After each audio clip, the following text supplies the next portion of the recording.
Hello there, time now for Back Pages tonight here on Sky Sports News, bringing you a first look at the sports stories in the morning's newspapers. Joining us are senior writer at ESPN, Mark Ogden, and the Mirror's chief football writer, John Cross. Welcome to you both, gents. Before we chat, let's quickly run you through the Back Pages, which are dominated by this man, Ruben Amorim, and his comments about his tactics, which of course have come under close scrutiny this season. But he's been quite bullish in his response. Match of the prey, the headline in the Mirror. Amorim won't change his tactics, not even for the Pope. Well, how about this in the Star? They also lead with Amorim. Plus the situation at Chelsea with Raheem Sterling and Axel Disasi. Get real, Raheem. Their boss, Enzo Maresca, claiming that fishermen have a much harder life than his exiled players. We'll also be looking ahead to the Merseyside derby, and a man who knows a thing or two about that fixture, Rafa Benitez, who clearly says he wants to coach again in England. We'll be discussing his interview in the Telegraph. And finally, The Times leads with Amy Hunt's silver success in the women's 200 metres at the World Athletics Championships in Tokyo. Just look at her reaction.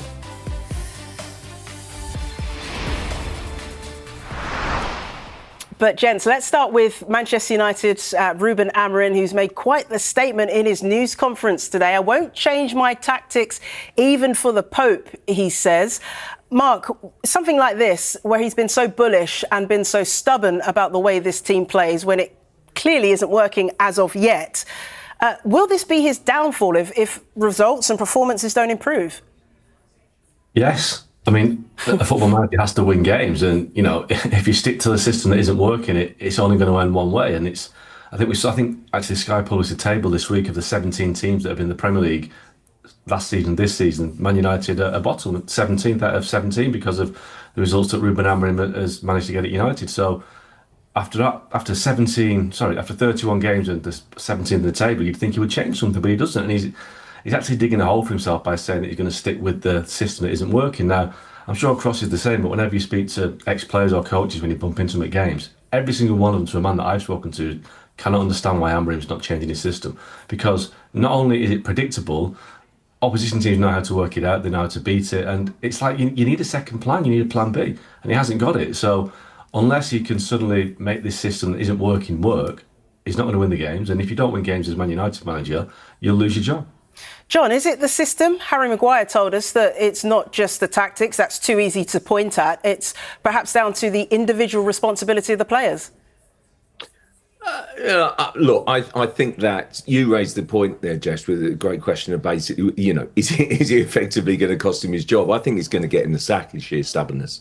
I really, really do. It's not a strength, it's a weakness. And it's a weakness both, I think, basically in his approach as a coach, and also think it's a weakness in his makeup as a manager, really, and not being able to change. I think George Graham used to come up with, you know, this sort of old coaching mantra: players make systems, systems don't make players. Man United do not have the players to make this system work. Furthermore, their recruitment in the last couple of windows, particularly in the summer just gone, have recruited players, you know, to play in this system. And frankly, it hasn't worked. And they've left kind of almost their best player, Bruno Fernandes, isolated and basically horribly exposed, because Bruno Fernandes, who last season was outstanding, you know, their best player by an absolute street, basically in terms of goals, assists and sort of lifting the team. I mean, basically, where does he play now? The answer is he just doesn't fit into that system, and it's a shocker, really. And look, Amorim, you know, has got to kind of be seen to be sort of kind of strong, but I do honestly think it's a great weakness, and not being adaptable as a manager, I think, is such a poor outlook from him. We like him, don't we? Because he sort of kind of gives us good sound bites. And basically, I can imagine the Manchester troops. I mean, you know, David McDonald has done it for us. He's our king of Manchester, and he's a brilliant back page. I know I'll always, you know, sort of be accused of bias, but I love that back page, you know, on the Mirror. It's bouncing out a picture of the Pope, and it's a great laugh. And basically, Amorim, you know, clearly enjoys that kind of side of it. You know, he's even laughing about in front of the cameras today about getting a new contract. And look, we like him. I like to see him succeed, but honestly, his stubbornness and unwillingness to change, I'm afraid, will cost him his job. I really do begin to think, I just don't think this guy can turn it around. OK, well, Mark, John calls that a weakness, but Ruben Amorim's kind of expanded on his comments there, and he says that suddenly changing his tactics in the face of all this scrutiny would be seen as a weakness to his players, and then he'd lose the dressing room. Is he right? I just don't get that. I think, Harry Maguire, to be fair, he can't come out and say that the coach's system isn't working. He has to basically stand by it, because he just couldn't come out and say it. It would be, that would be a bombshell if Harry Maguire says this system's not working, it's rubbish. But the reality is that after so many games it isn't working, then you have to change it. The players would expect him more for saying, guys, it's not working. We'll find a way to play that suits you, and then we'll take it from there. But it's almost a year now, and for a coach, a top-level coach, to have one way of playing, that can't lead to success. Even Pep Guardiola has different ways of playing. All the top coaches do. And one thing that kind of alarmed me today, from a United perspective, Amorim's saying, look, it's not as bad as you think, that we're doing well in the middle of the pitch, we're doing well here, we're doing that. It's just in the boxes. Well, suggesting that they're not scoring enough goals and they're not keeping enough out. Well, that's the basic principle of football, isn't it? You score more goals than the opposition. So they're not scoring goals, but letting too many in, but everything else is fine. Well, there you go. Good luck with that. It's a good point. Well made there, Mark. John enjoyed that one. But look, let's just move this on slightly, because we're at a point in the season now where the co-owner, Sir Jim Ratcliffe, but also the CEO and the director of football have flown into the training ground. They've come to see Ruben Amorim to have these talks. How unusual is it at this point in the season that the club's hierarchy are talking to the manager in this way? We reported earlier in the week on Back Pages Tonight that perhaps Ruben Amorim has just 3 games, basically until the international break, to save his job, John.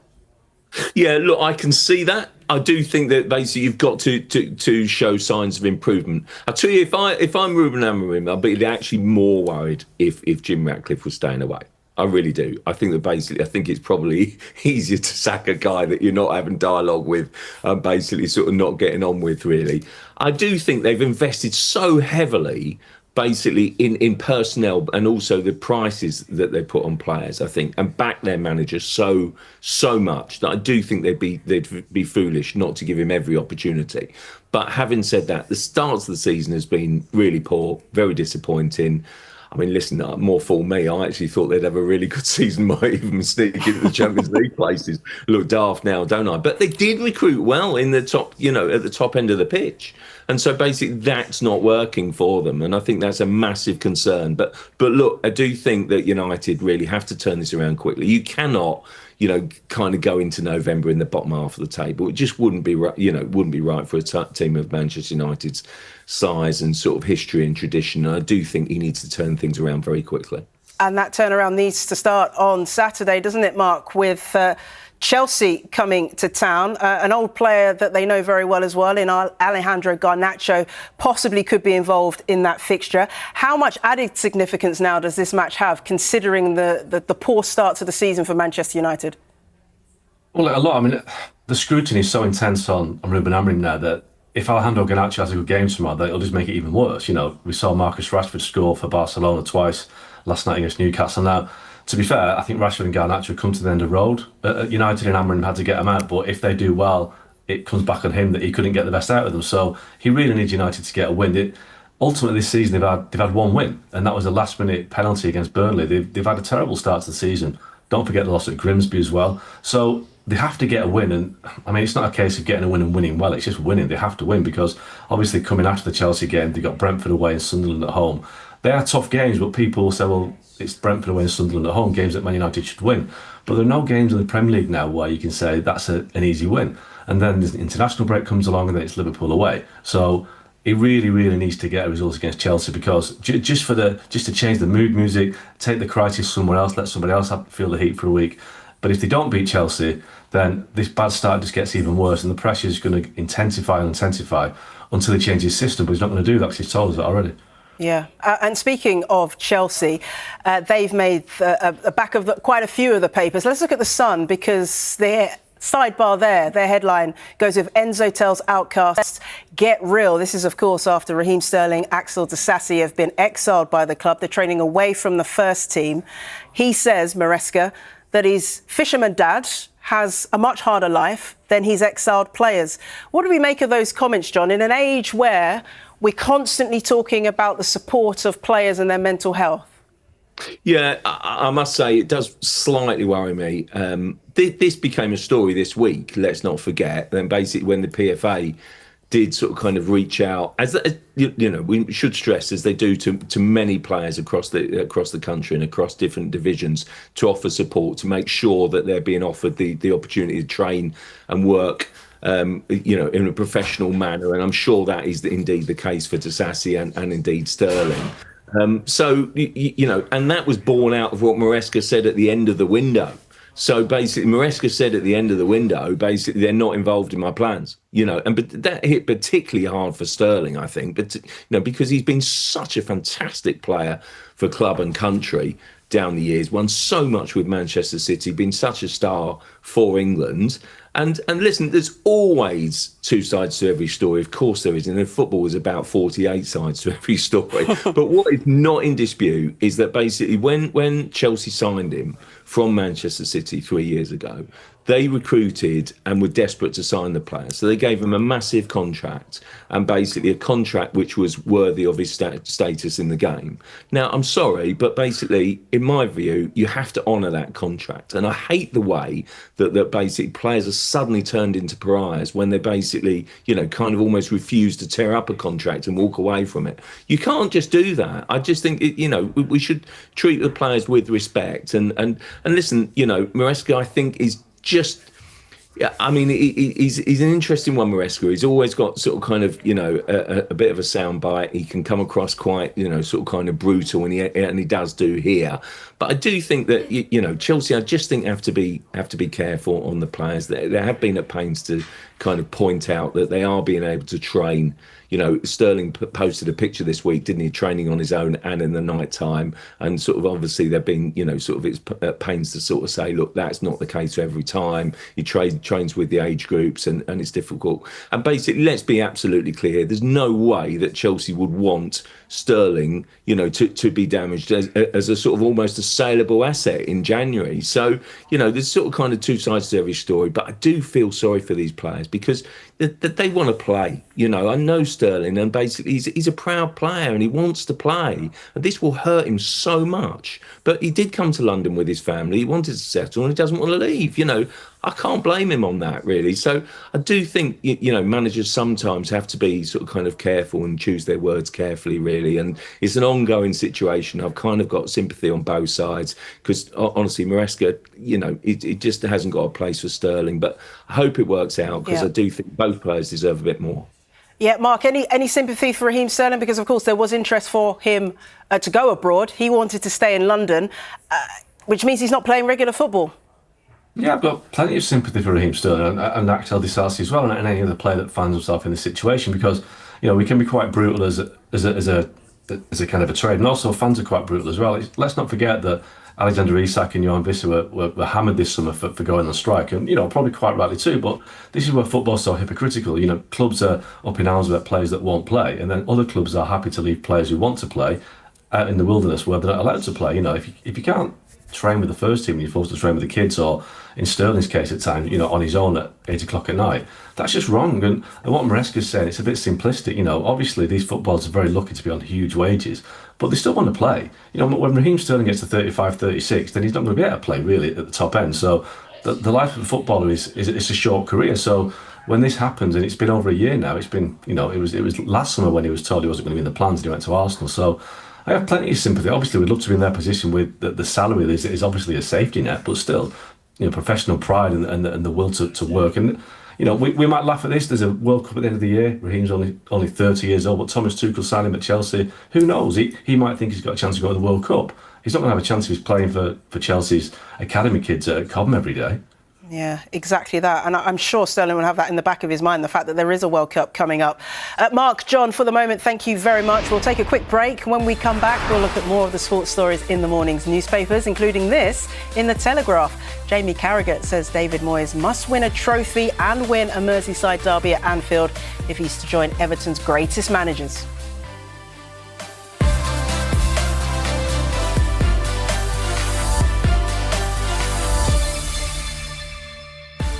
Hello there, you're watching Back Pages tonight. Welcome back. Joining us are senior writer at ESPN, Mark Ogden, and the Mirror's chief football writer, John Cross. OK, let's turn our attentions then to Super Sunday, gents. Arsenal taking on Manchester City at the Emirates. Let's turn our focus then to the back of the Star, where Guardiola, on that sidebar there on the left-hand side, saying that Arsenal were given an easier ride over their spending than Manchester City. Is he right, Mark? Well, I suppose yes and no. Look, the teams that spend a lot of money that win things get a lot of stick because they're accused of buying success. And I guess, Man City have had that for quite a long time now. And Arsenal have obviously, over the years, not spent as much as their major Premier League rivals, but they certainly caught up in the last couple of years. I mean, this summer was a big spend, I think over £250 million. But I've just done the maths before we came on, and in 2025, Man City has spent £50 million more than Arsenal. So it kept really going. Yeah, so they had a big spree in January and a big spree in the summer. So City have spent quite a bit of money. And since Pep Guardiola took charge in 2016, they've spent over £1.5 billion on players. So, every Premier League club spends on players these days, but Man City have certainly spent their share of money as well. And Arsenal, I guess, are just catching up.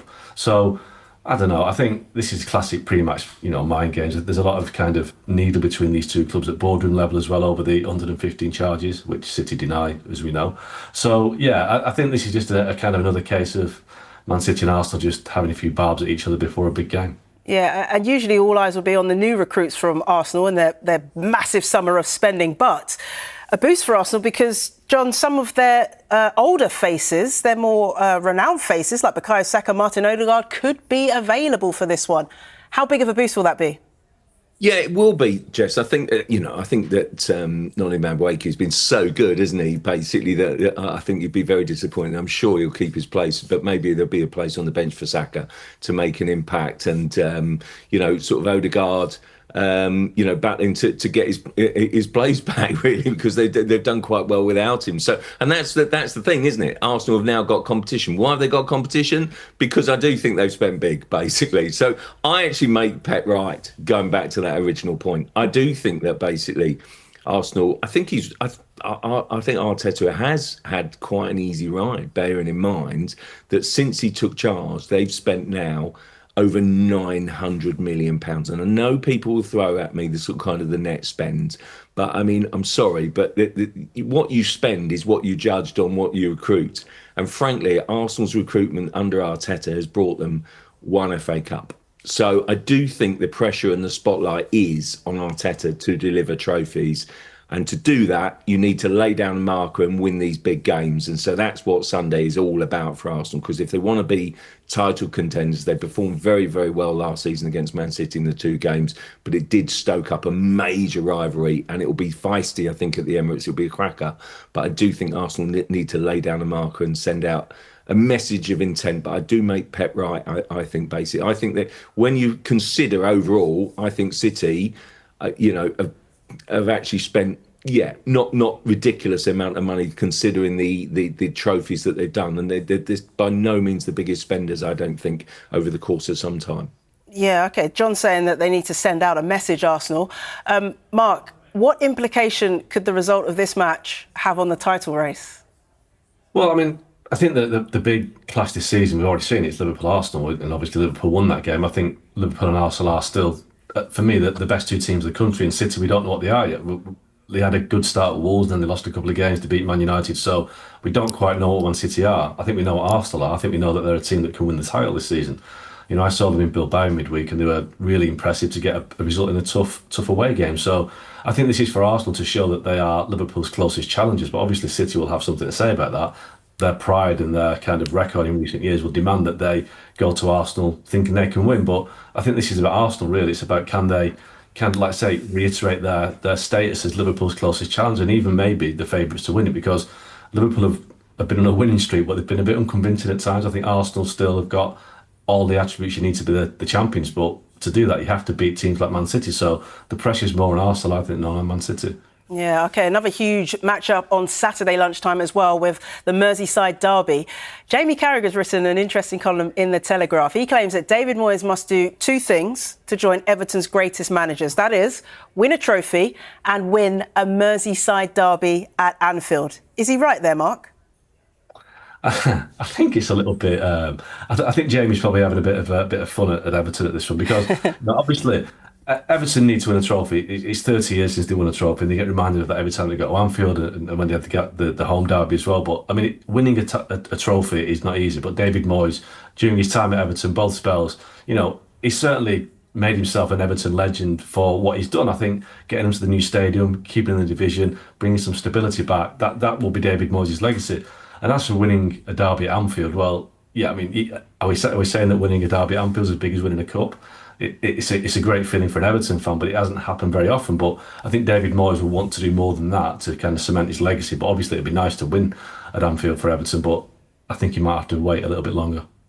John, also in the Telegraph, Rafa Benitez, a man who knows all about the Merseyside derby, has been speaking to them. I want to coach in England again. What do you make of this come and get me plea from Rafa?